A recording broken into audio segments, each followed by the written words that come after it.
My husband never let anyone into his office. Not me, not family, not even after 51 years of marriage. Every night without fail, Samuel Whitlock locked that door. The click of the lock was as familiar to me as the sound of the kettle boiling or the grandfather clock in the hallway ticking toward midnight. I never questioned it. I never pushed. I told myself that was marriage, trust without interrogation, love without suspicion. But 3 days after he died, standing alone in the house we shared for more than half a century, I finally turned that key, and what I saw made my hands shake. My name is Eleanor Whitlock. I am 72 years old, a widow, and until recently I believed I had lived a quiet, ordinary life. The day of Samuel's funeral passed in a blur, black fabric, muted condolences. The smell of lilies so strong it made my head ache. I accepted embraces from people who spoke in careful voices, telling me how strong I was, how devoted he had been. They didn't know what devotion had cost me. Neither did I. Not yet. I didn't cry at the service. People noticed. They always do. Some thought I was in shock. Others assumed I was holding it together. The truth was simpler. I felt empty. Like a room that had been lived in too long without ever being rearranged. It was Robert Whitlock, Samuel's brother, who broke the stillness later that evening. I was still wearing my funeral clothes, sitting at the dining table with a cup of tea I hadn't touched when he leaned in close and whispered, "Did Sam ever change the deed?" I looked up at him slowly. "I'm sorry, the house," he clarified, tapping the table with one finger. "Did he put your name fully on it, or is it still structured the old way?" My husband had been buried less than 5 hours. I didn't answer him. I just stared until he cleared his throat and said, "Just asking, in case you need help managing things." Help, that word followed me long after he left. That night when the house finally emptied, silence settled in like dust. Same walls, same furniture, same photographs. But something felt different, hollow, unsettled. I walked the hallway slowly, barefoot on the rug I'd vacuumed every Sunday for decades. And then I stopped. At the door, Samuel's office. Dark mahogany, brass handle, no window, always locked. For 51 years, that room had not belonged to me. I stood there longer than I meant to, my palm pressed against the wood, cool, solid, final. I could hear his voice in my head, the same one he used whenever I asked too many questions. "That's not for you, Ellie. You wouldn't understand. Don't fuss." I turned away that night, but I didn't sleep. If this story already feels familiar, if you've ever trusted someone completely and later wondered what you were never allowed to see, pause for a moment. Tell me in the comments where you're listening from. And if stories about quiet strength and hidden truths matter to you, make sure you're subscribed. Some realizations come late, but they still matter. The next morning, I called a locksmith. I didn't tell Robert. I didn't call my children. I didn't ask permission from anyone. The man arrived just after lunch. Polite, efficient, didn't ask questions. It took him less than 20 minutes. "Old lock," he said as it clicked open. "Hasn't been changed in years." Of course it hadn't. When the door finally opened, the smell hit me first, not rot or decay, but dust, leather, paper, and something sharp underneath, like antiseptic. The room was immaculate. Too immaculate? A large oak desk sat centered beneath a single lamp. Bookshelves lined the walls, filled with binders, all perfectly labeled, nothing out of place, nothing personal, until I stepped closer. Every binder had a title, dates, categories, and my name. I didn't go in right away. I stood in the doorway, fingers still curled around the knob, staring at a room that had quietly existed alongside my life without ever including me. It didn't feel like discovery. It felt like trespassing into my own marriage. I closed the door again, but I didn't lock it. That night, I lay awake listening to the house breathe. The tick of the hallway clock sounded louder than ever. I kept expecting the door to creak open on its own, like a confession that couldn't stay hidden. Nothing happened. By morning, exhaustion settled into my bones. I made tea, forgot to drink it. Stared at my reflection in the mirror, silver hair, familiar eyes, a woman who looked older than she felt and stranger than she remembered. At noon, I opened the door again. This time I stepped inside. The desk drawer slid open smoothly. Inside were folders, neat, labeled, precise. Medical notes, appointment logs, prescription records, not mine, about me. I sat down slowly in Samuel's leather chair, my hands trembling as I pulled one file at random. Typed notes. His handwriting in the margins. Increased dosage if agitation returns. Resistance noted, monitor closely. Emotional instability likely stress-related. I couldn't remember agreeing to any of this. I opened another folder. Copies of letters I had written opened, scanned, annotated. Birthday cards, notes to my sister, one letter to my friend Clara Jennings marked with red ink. Concerning tone, my chest tightened. I hadn't been a wife in this room. I had been a subject. On the desk, beneath a glass paperweight, lay an envelope, my name written across the front. Eleanor. Inside was not a letter, no goodbye, no affection, just instructions, who to contact, what not to access, which medications to continue, what decisions I was not to make. Even in death, Samuel had been managing me. I let the paper slip from my fingers. It landed on the floor without a sound. That was when I understood something I hadn't been ready to see before. The locked door hadn't been about privacy. It had been about control. And somewhere behind those walls, behind the labels and the silence, was the rest of the truth. A truth I hadn't earned gently, but one I would not ignore, because whatever Samuel had planned for me, I had just stepped into it. And I was done pretending not to see. I closed the office door behind me, but not out of fear. Out of focus. Once you see something like that, you don't rush, you don't panic. Panic wastes clarity. I had spent decades learning how to stay calm when something felt wrong, even if I didn't yet have words for it. I carried the envelope and the first folder to the kitchen and placed them neatly on the table. I brewed fresh tea. I forced myself to eat a slice of toast. Small normal things, anchors, reminders that I was still here, still in my body, still capable of deciding what happened next. Only then did I go back. The office looked the same in daylight, but it felt different now, exposed. Less like a fortress. More like a stage after the curtains have been pulled back. That's when I noticed the curtain, heavy, dark, hung awkwardly behind the bookshelf on the far wall. Samuel had always insisted the room needed balance. I had never questioned what that meant. I pulled the curtain aside. Behind it was a wall safe, medium-sized, steel digital keypad. My stomach tightened. I stood there longer than I want to admit, staring at it, waiting for some memory to surface. A code, a habit, a clue, nothing. I sat in the desk chair again and looked around with new eyes. This room was organized obsessively, but not randomly. Everything had a purpose. Samuel never did anything without reason. On the bookshelf between two binders labeled behavior log and medical oversight, I found a leather-bound planner. Not a diary, a record. On the final page, written small and precise, were several number combinations, dates, initials. One line stopped me cold. 6/14 June 14th, our wedding anniversary. My hands shook as I stood and returned to the safe. I entered the numbers slowly. 6, 7, a soft click. The door swung open. Inside were 3 items. A thick legal envelope marked confidential. A yellow folder labeled Declaration of Incapacity Draft, and a small locked metal box. I reached for the yellow folder first. It was already notarized, backdated, 6 months old. My name appeared again and again throughout the document, phrases like cognitive decline, diminished capacity, recommended guardianship. I had never been declared incompetent, but Samuel had been preparing for it. I sat down hard in the chair, the folder slipping from my hands. This wasn't concern. This was strategy. My husband hadn't just been keeping records. He had been building a future where I no longer existed as myself. I closed the folder carefully and placed it back inside the safe. Not because I wanted to hide it, but because I wanted it exactly where it was when I needed to show someone else. Then I noticed something else. The legal envelope. I didn't open it yet. Some truths need space before they're spoken. I locked the safe again and memorized the code. The rest of the house felt different after that, not threatening but false. Like I'd been living inside a version of reality that someone else had arranged for me. I thought of Robert Whitlock and his quiet questions about the house. About help. About management, had Samuel told him.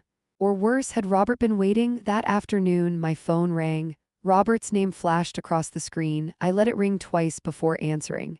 "Eleanor," he said warmly, too warmly. "Just checking in, thought I'd stop by tomorrow. See how you're holding up." "I'm managing," I replied evenly. "Well," he chuckled, "Sam always worried about you being overwhelmed." There it was, the familiar framing. "I'm not overwhelmed," I said, a pause. "Of course," he said quickly. "I just meant big changes, paperwork, decisions, no need to rush." No, I agreed. No need to rush. After I hung up, I wrote down the date, the time, and exactly what he said. I didn't know why yet. I just knew I needed to start keeping my own records. That evening, I called Clara Jennings. We hadn't spoken properly in years. Samuel had always said she worked me up and left me unsettled. The line rang 3 times. Eleanor, Clara's voice was cautious, surprised. It's me, I said. This might sound strange, but did Samuel ever contact you about me? Silence. Then a careful breath. Yes, she said quietly. Once, about 4 years ago. He said you were fragile, that I should give you space. My hand tightened around the phone. I'm sorry, she added quickly. I thought he was protecting you. So had I that night. I didn't close the office door, I left the lamp on. Let the light spill into the hallway like an accusation. When Isla Whitlock, my granddaughter, arrived the next afternoon with a backpack and too much energy for a quiet house, she noticed immediately. Grandma, she said, peering down the hall, what's in there? I smiled gently. Something I'm finally reading. She didn't push, she never did. Later, while she sat at the table doing homework, I returned to the safe and opened the legal envelope. The will, not mine, his, everything was placed into trust. Controlled, conditional, I could live in the house but not sell it, access funds but not manage them, exist but only within limits he defined. In the margins I saw names. Roberts, a financial firm, oversight committees. I folded the document carefully. Samuel had planned for my life without my consent, and the most chilling realization of all, he had been certain I would never look. I sat at the desk and opened a new notebook. On the first page I wrote one word, evidence. Whatever came next, confrontation, conflict, court, or silence, I would not disappear quietly. The door had been locked for decades. But it was open now, and I wasn't stepping back out. The first letter arrived on a Thursday, cream paper, thick, formal, no return address. I didn't open it right away. I'd learned too late, but still learned that urgency was often a weapon. People who wanted control relied on panic, on reacting before thinking. Samuel had mastered that. Robert had inherited it. I placed the envelope beside my notebook and finished washing the dishes. Only when the house was quiet again did I sit and slit it open. It was exactly what I expected.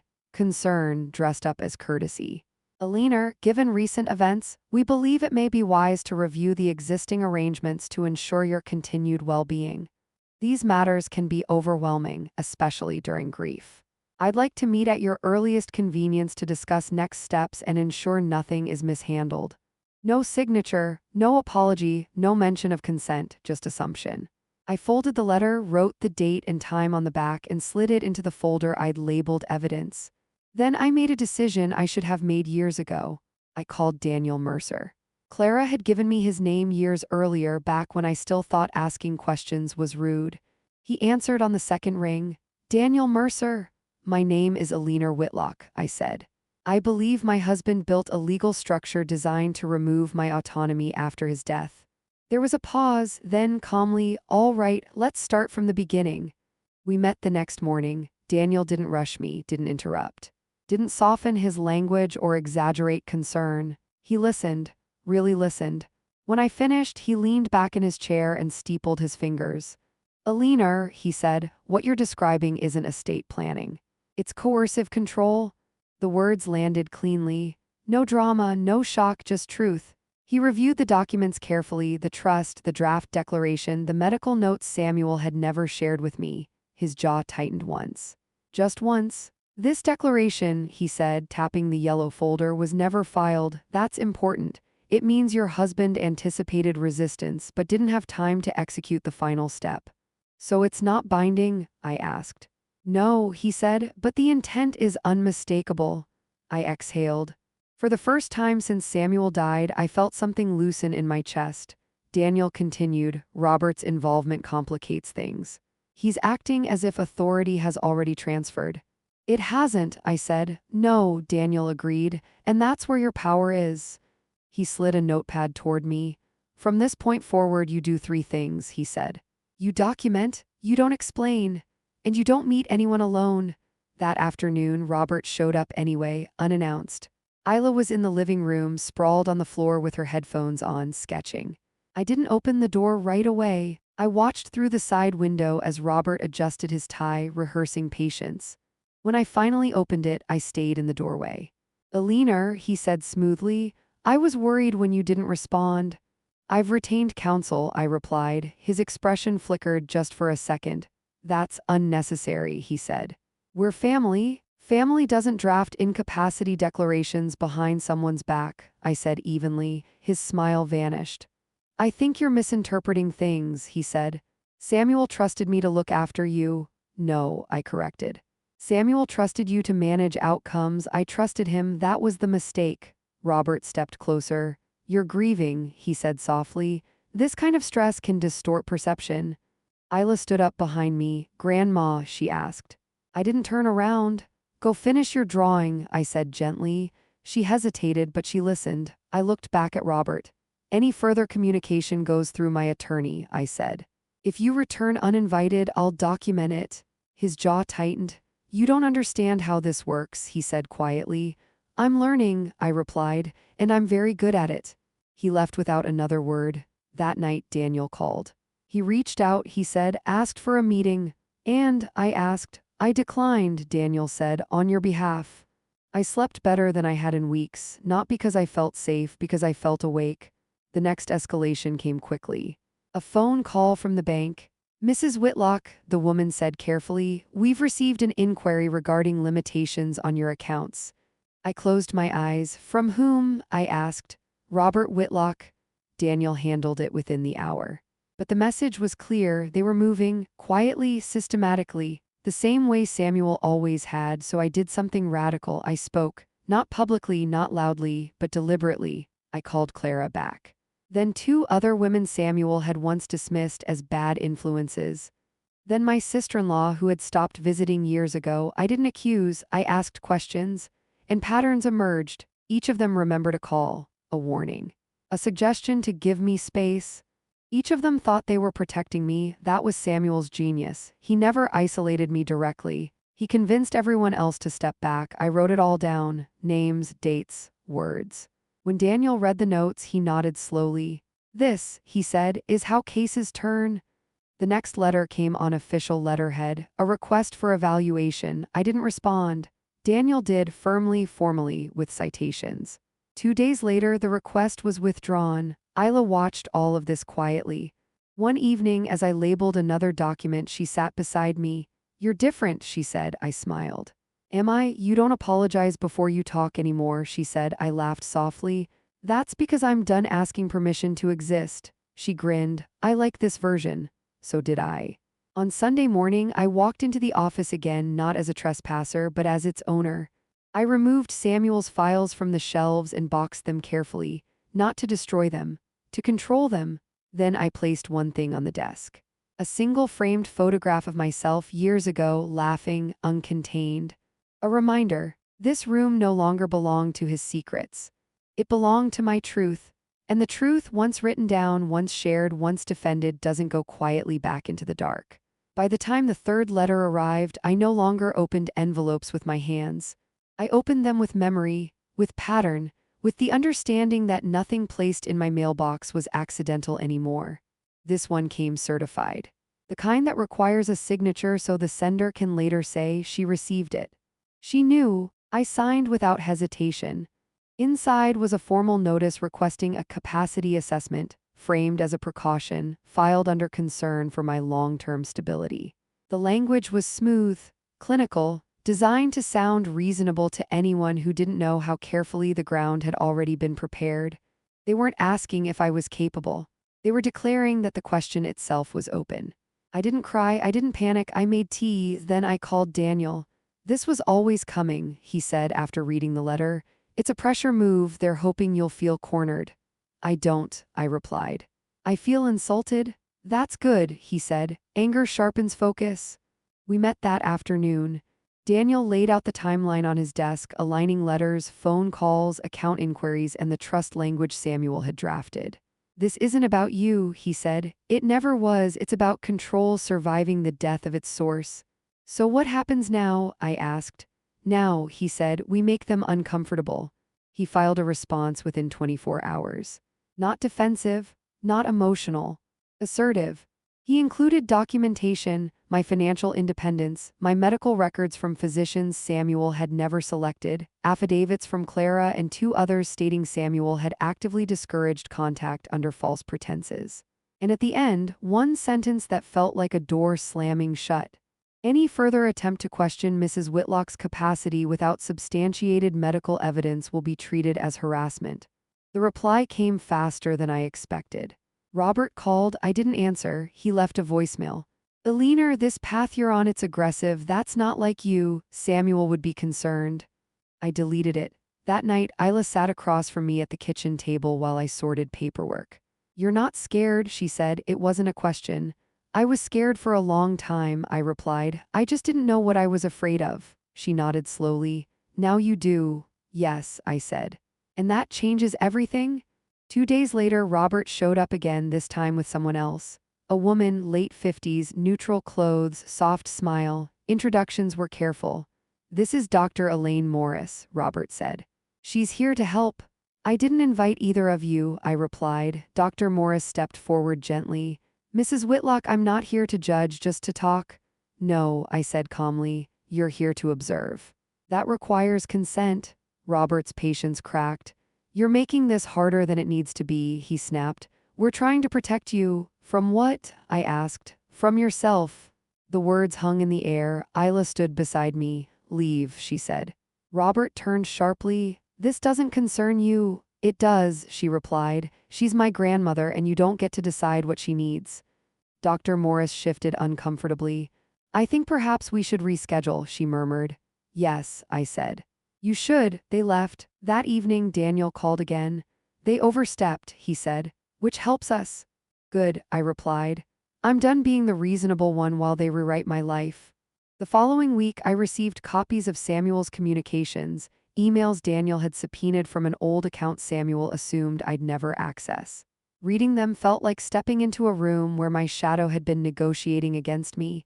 Eleanor is compliant but emotionally fragile. Best to move quietly. She won't resist if framed as care. I closed my eyes, not in grief. In recognition, this was never about love. Love doesn't require invisibility. Love doesn't annotate your reactions. Love doesn't plan your absence. Daniel prepared a counterstrike, not loud, strategic. He filed a petition to dissolve the trust on grounds of coercive intent. He requested a hearing, and then, at my request, he did something else. He notified Robert that I would be revising my estate documents. Immediately. The reaction was swift. Emails, calls, voicemails stacking like dominoes. Robert's tone shifted from condescension to urgency. Eleanor, let's talk like adults. We are, I replied via Daniel.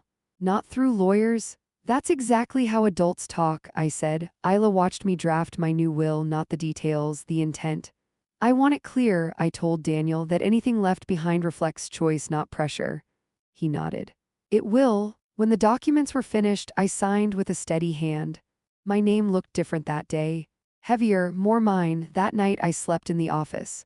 Not on the floor, not defiantly. In the chair Samuel once guarded like a throne. I watched moonlight spill across the shelves. I thought about all the nights he sat here believing he was building permanence.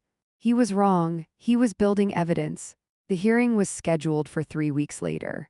Plenty of time for them to scramble. Plenty of time for me to breathe. One afternoon, Isla brought me tea and sat on the floor near my feet.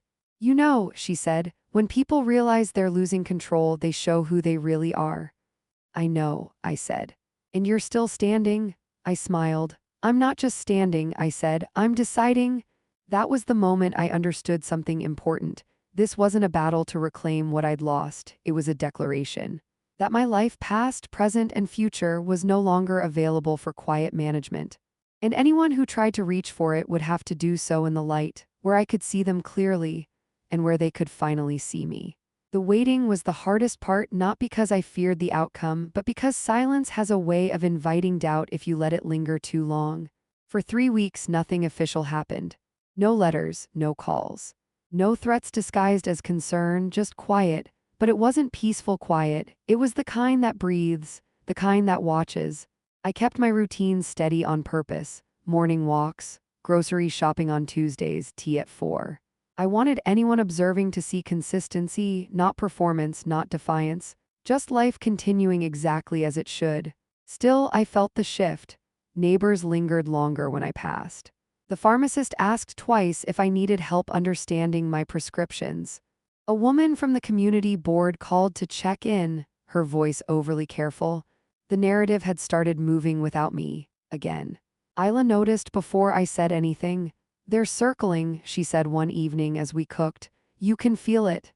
"Yes," I replied. "That's how you know you've disrupted something." Daniel confirmed it 2 days later.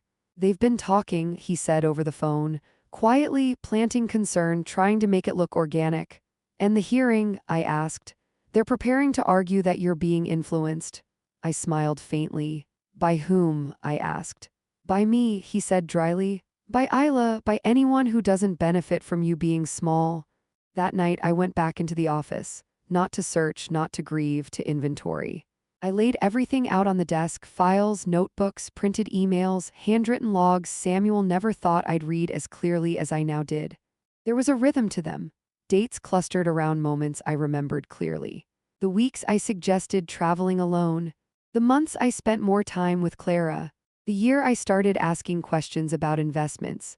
Every time I moved closer to myself, he wrote more, documented more, controlled more. I wasn't fragile, I was inconvenient. The realization settled calmly.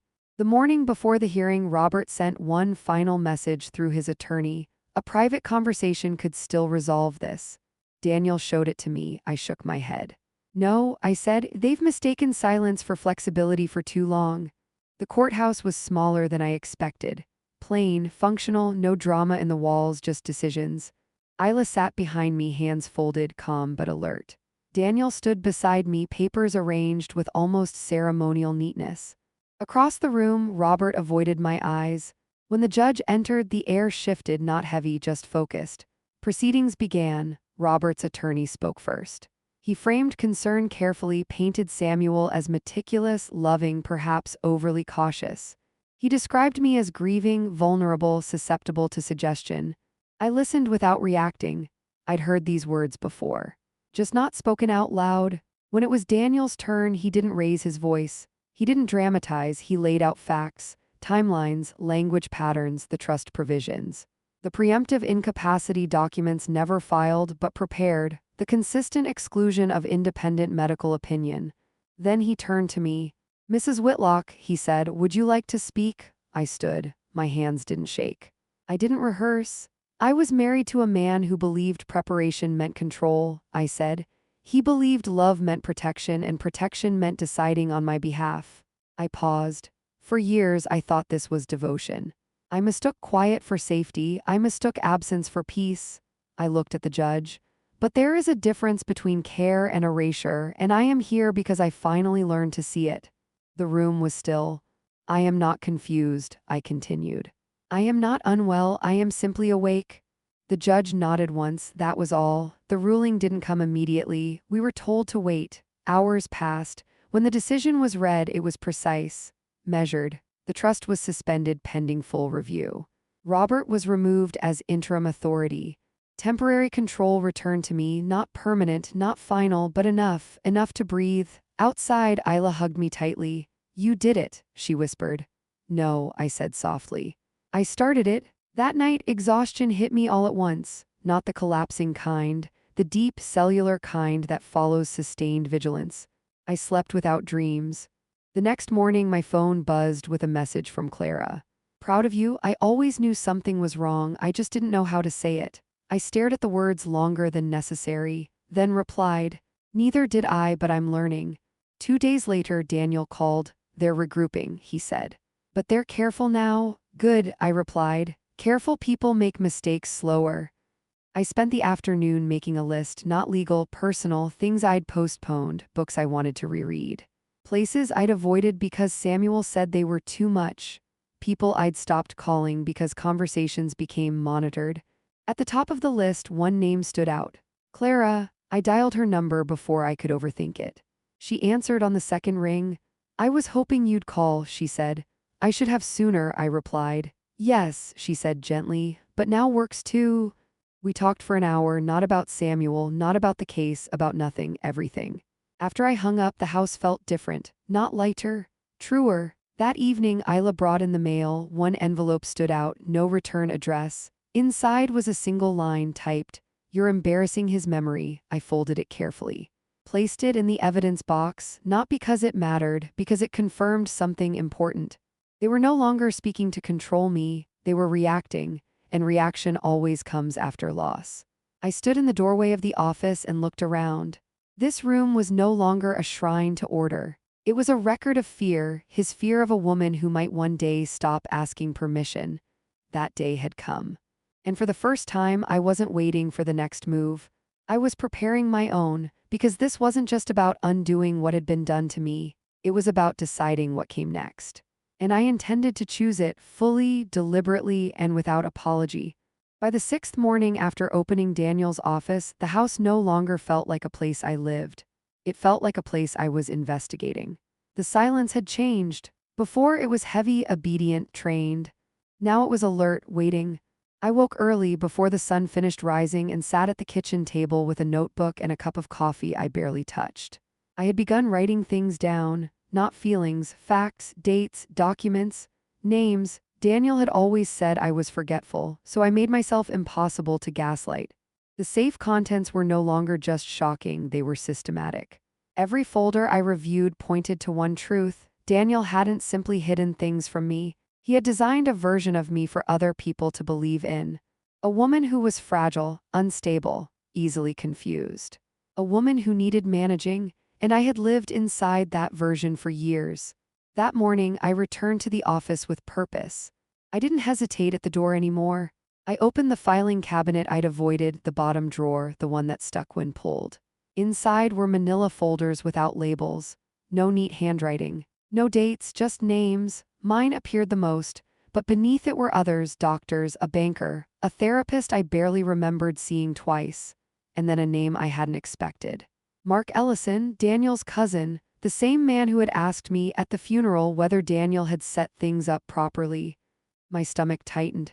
Inside Mark's folder were email printouts, correspondence between him and Daniel. The tone wasn't familial, it was transactional: Daniel explaining, Mark advising, Mark reassuring. "You're doing the right thing. She doesn't need to know everything. Once the structure is in place, she won't be able to interfere." I sat down hard in the desk chair. This hadn't been a solitary plan, it had been supported. I found a document titled "Contingency if Isla resists."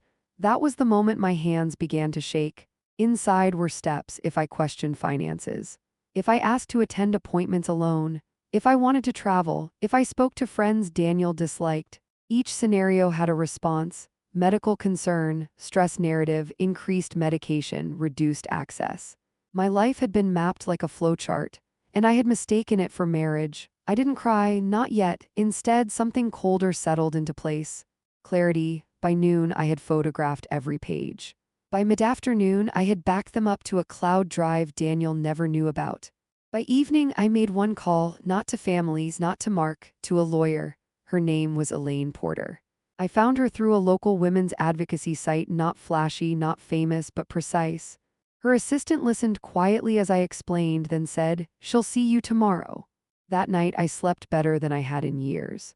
Not because I felt safe, but because I finally understood the enemy.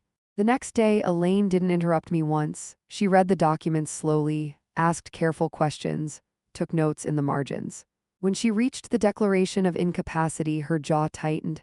"This was never filed," she said. "No," I replied. "But it was ready." She nodded. "That matters."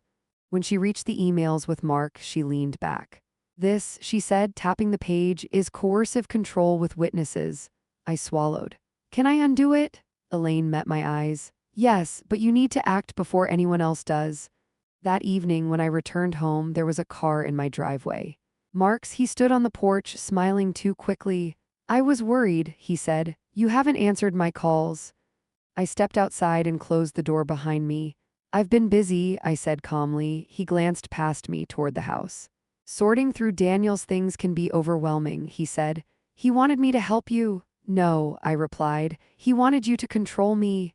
The smile slipped. Mark adjusted his stance. "Isla, you're emotional, that's understandable. But reading private papers without context?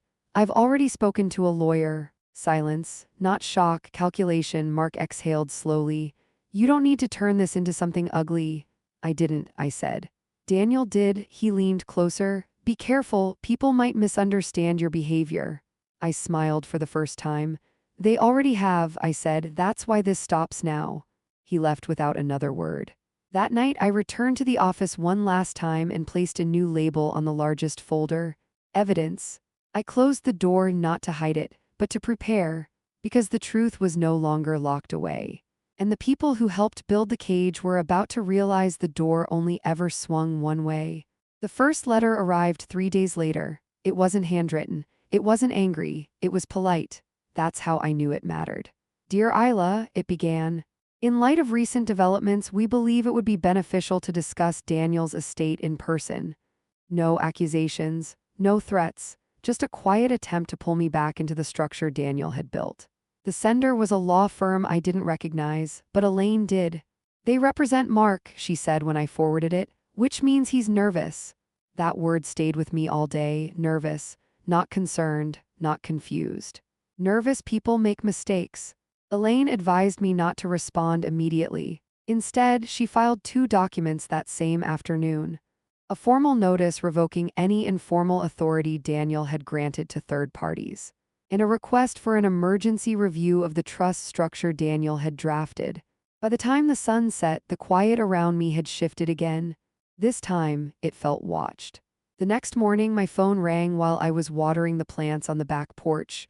Mark's name lit up the screen. I let it ring. Then he texted, "We need to talk. This is getting out of hand." I didn't reply. At noon, the bank called. They wanted clarification on recent inquiries made on my accounts. Inquiries by whom? I asked. There was a pause. Mark Ellison, the representative said carefully. He presented himself as an advisor acting under your late husband's instruction. I closed my eyes. Daniel had planned for this. Elaine moved fast. By the end of the call, the bank had frozen any third-party access pending review. Mark's leverage snapped cleanly in half. That evening, he showed up again. This time, he didn't smile. He stood on the porch with his hands in his pockets, jaw tight, eyes sharp. "You're overreacting," he said the moment I opened the door. "No," I replied. "I'm responding." He scoffed. Daniel trusted me. He knew you'd spiral if left alone. I tilted my head. Funny, I've been clearer this week than I was for the last 10 years. Mark stepped closer. You don't understand what you're risking. I understand exactly what I was losing, I said. My life. His voice dropped. If you push this, people will start asking questions about your mental health. I waited. Is that a threat? I asked calmly. He hesitated. That hesitation was everything. Elaine had warned me this moment might come. Document everything, she'd said, especially when they stop pretending. I stepped back and pulled my phone from my pocket. Say that again, I said, slowly. Mark's face drained of color. This isn't how Daniel wanted it, he muttered. Daniel doesn't get a vote anymore. I closed the door. That night I didn't sleep much, not from fear, from anticipation. 2 days later, Elaine called. They filed a motion, she said, claiming you're emotionally compromised and need temporary oversight. I exhaled. So they went there? Yes, she replied, which means we're going to court sooner than expected. The hearing was scheduled for the following week. Temporary authority, mental fitness, control. Daniel's plan activated posthumously, but Elaine was calm. They underestimated you, she said, and they left a paper trail. I spent the next days preparing, not rehearsing emotions. Not defending grief. Facts, dates, emails, medical records that contradicted Daniel's claims, witness statements from neighbors, coworkers, even my doctor, the one Daniel had always insisted on sitting beside during appointments. Elaine gathered them into a single binder. This, she said, isn't about proving you're sane. It's about proving they lied. The morning of the hearing, I wore a navy dress, not morning black, not defensive gray, navy, steady, unyielding. Mark sat across the room with his attorney. He wouldn't meet my eyes. The judge was a woman in her late 50s. She listened more than she spoke. Mark's attorney began by painting a picture: a devoted cousin, a protective husband, a fragile widow overwhelmed by grief. Elaine waited, then she stood. She didn't raise her voice. She placed the binder on the table and slid it forward. Your Honor, she said, this is not a case of concern. It's a case of design. She walked through it methodically, the unfiled incapacity declaration, the prepared contingency plans, the email correspondence outlining responses if I resisted, the medication notes I never consented to. And finally, Mark's own words. Elaine read them aloud. Once the structure is in place, she won't be able to interfere. The courtroom went silent. The judge leaned forward. Mr. Ellison, she said slowly, did you write this? Mark swallowed. Yes. And did you believe the petitioner was incapable at the time? No, he said quietly, that was it, not the shouting, not the accusations. Just the truth spoken too late. The judge denied their motion on the spot, not deferred, not reviewed, denied. She also ordered a formal investigation into the trust's creation. As we left the courtroom, Mark brushed past me. You didn't have to destroy everything, he hissed. I stopped, I looked at him. I didn't, I said, I survived it. That afternoon, Elaine called again.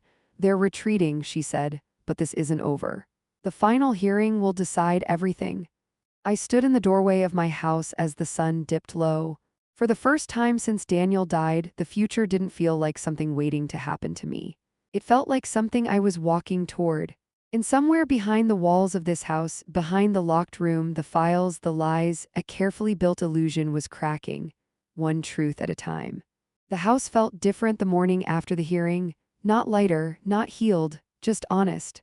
Sunlight slipped through the curtains in a way it hadn't before, touching the walls without asking permission.